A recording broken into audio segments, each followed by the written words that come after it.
皆さんこんにちは。好奇心 TV です。今回の動画は食糧危機に関する情報をシェアしていこうと思います。このテーマはこのチャンネルで何度も取り上げていることですが、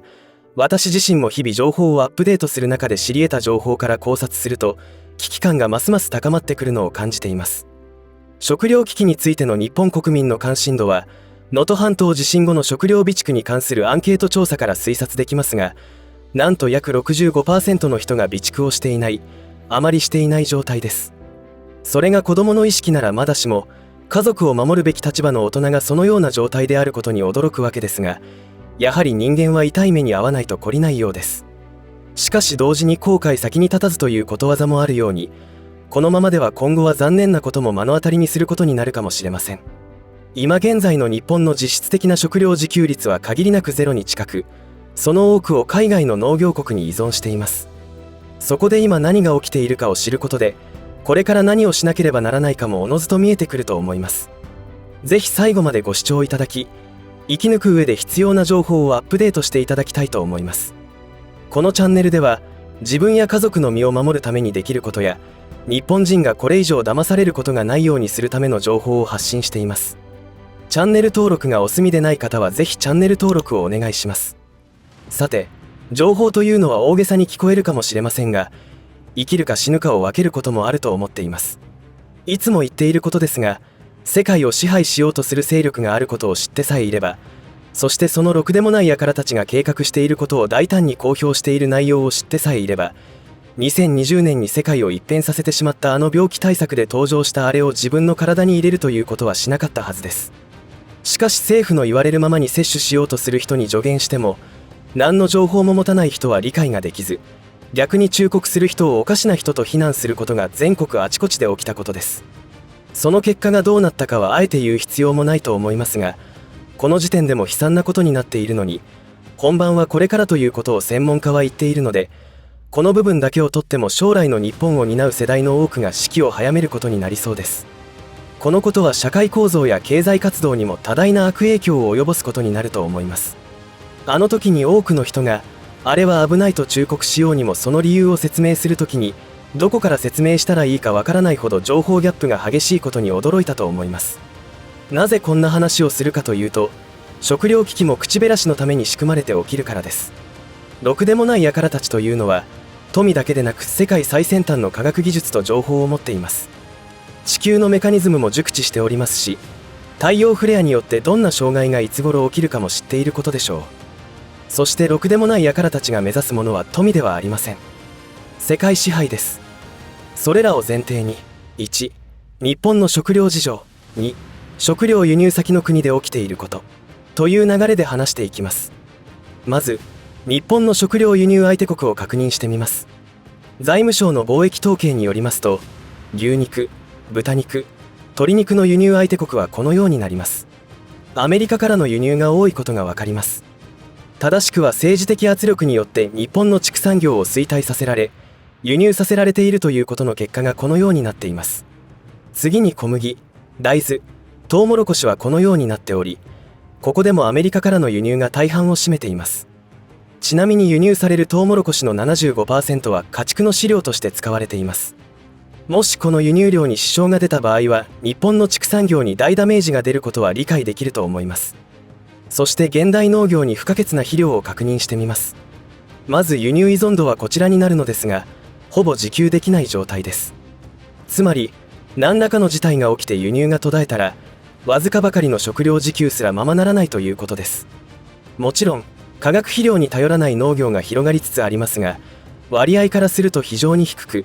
ほとんどの農家が化学肥料に依存している現実からすると危機的状況と言えます。問題は輸入先がどこかということですが、こちらになります。中国への依存がかなり高いことがわかります。これの何が問題かというと、あの国の政権は貿易を政治利用をしてくるわけです。つまり意図的に輸出量を減らすとか、輸出停止なんてことをしてくることが予想できます。そんなことをするわけがないと思いますでしょうか。ここ数年で起きたことだけを見ても、平気でやることが容易に想像できます。例えばオーストラリアのワイン、エビなどの輸入制限を行いましたし、台湾に対してはパイナップル、日本に対しては福島原発処理水に対してクレームをつけ、海産物の輸入を現在進行形で停止しています。こうしてざっと見ただけでも日本という国は食料を輸入に頼っているということが再認識できたと思います。ではその輸入先の国の農業で何が起きているかご存知でしょうか。どの国にも農業従事者の高齢化が進むなどの問題があり複雑なのですが、異常気象にフォーカスしてみます。今地球全体が異常気象に襲われています。これはポールシフトと呼ばれる地球全体の地軸が反転する現象が起きているからだという説がありますが、このことは過去に何度か起きてきたことは科学的に証明されている事実となります。原因はそれだけではないと思われますが、今回のテーマではそのことには触れず、私たちの食料輸入先で何が起きているのかを知ることに絞っていきます。まずアメリカですが、アメリカが農業国であるということはご存知だと思いますが、そのほとんどの農場があるのがカリフォルニアです。そのカリフォルニアの気候についてはその範囲があまりに広大なため、雨の多い地域、少ない地域、寒暖差の激しい地域といろいろありますが、ここ最近では干ばつに襲われています。特に深刻なのはパウエル湖に溜められた水が枯渇し始めているということです。湖といっても私たち日本人がイメージするものとはスケールが違います。パウエル湖はグランドキャニオンの険しい渓谷を利用して作られた人工湖であるため、長さは 300km、深さは約 1000m を超えています。ロッキー山脈に降った雪解け水をたっぷり蓄えているということで絶景になっているわけですが、このパウエル湖の水が枯渇しているのです。その原因はやはり極度の乾燥です。雪解け水が途中の乾燥した土地に吸い込まれているのと、高い気温によって蒸発が激しいことから起きている現象です。このことによって水力発電に大きな影響が出ており、数百万人分の電力不足になっているといいます。これも異常気象による影響となるわけですが、同時に全く真逆なことも起きています。報道によりますと、とんでもない規模の大雨が降り、停電被害や農作物にも多大な影響を及ぼしています。これらのことは今後通常通りになるという見通しはなく、むしろひどくなっていく可能性すらあるということで、農作物の生産は今まで通り収穫されるかどうかは分かりません。ヨーロッパに目を向けてみると、やはり大干ばつが起きています。研究機関の報告によりますと、熱波や干ばつによる農作物への被害は3倍になってきているそうです。こういった異常気象による被害についてアメリカの農務省は、作物の損失の 90% は異常気象が関連していると言っています。中西部では爆弾低気圧の影響で洪水が、西部では山火事が発生し、南部ではハリケーンによる大きな被害が出ています。さらにアメリカの農業では別の異変が起きています。それは農業従事者の高齢化と労働人口の激減です。農場や牧場で働く人の数は、かつて労働人口の約 70% を占めていたのですが、今では約260万人となっており、就業人口のたったの 1.3% に過ぎないほどにまで減っているのです。そして農場の数も1935年のピーク時には約700万あったものが、現在では約200万まで激減しています。一方、日本国内の農業政策はひどいもので、農畜産業が衰退していくしかない政策をずっと取り続けている関係で、採算の合わない農家が次々と離農し始めています。さらに地球全体で起き始めていることは砂漠化です。これはかなり深刻な問題となっておりまして、砂漠化とは文字通り緑が失われていくわけであり、反対に増え続ける人口を支える食料生産をより深刻化しています。また除草剤などの使用や化学肥料の乱用によって農地に生息しているべき微生物なども死滅してしまっており、農地はどんどん痩せている状況になっています。とても持続可能な農業にはなっていないという現実は、もし化学肥料が政治的に、もしくは他の事情で輸入できなくなったらシャレにならないほど深刻な状況に陥ります。今回取り上げた情報はごくごく一部なのですが、事の深刻さは伝わりましたでしょうか。いかがだったでしょうか。私たちは食料調達に困って飢えた経験をしておらず、スーパーやコンビニに行けば24時間いつでも手に入る生活が当たり前になっています。しかし今回取り上げた現実を知れば、今はたまたまうまく食料が手に入っているに過ぎないということがある程度理解できると思います。そして厄介なことに、ろくでもない輩たちによってあらゆるセクターにグローバル化が浸透してしまいました。グローバル化の良い面ももちろんあるのですが、それが彼らがこの欺瞞を進めている口実であり、実際は部分的にダメージを与えればその悪影響はあっという間に全世界に及ぼすことができるという点でかなり危険な状態になっています。ろくでもない輩たちが考えていることは冒頭でも話した通り口減らしです。自分たち以外の人間は獣と思っていますし、どう扱おうと全く意に介さないという価値観を持っていることを理解しなければいけません。これを言うと被害妄想が激しいとか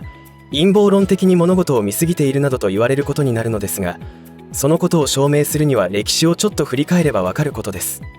直近で言えばあれ一つとってもデタラメというか非人道的なことを平気でやってきているわけです。証明はそれだけで十分です。この話題にあまり触れるとまたバンされますのでやめますが、国際機関も政府も明らかに犯罪を犯していると言えるのではないでしょうか。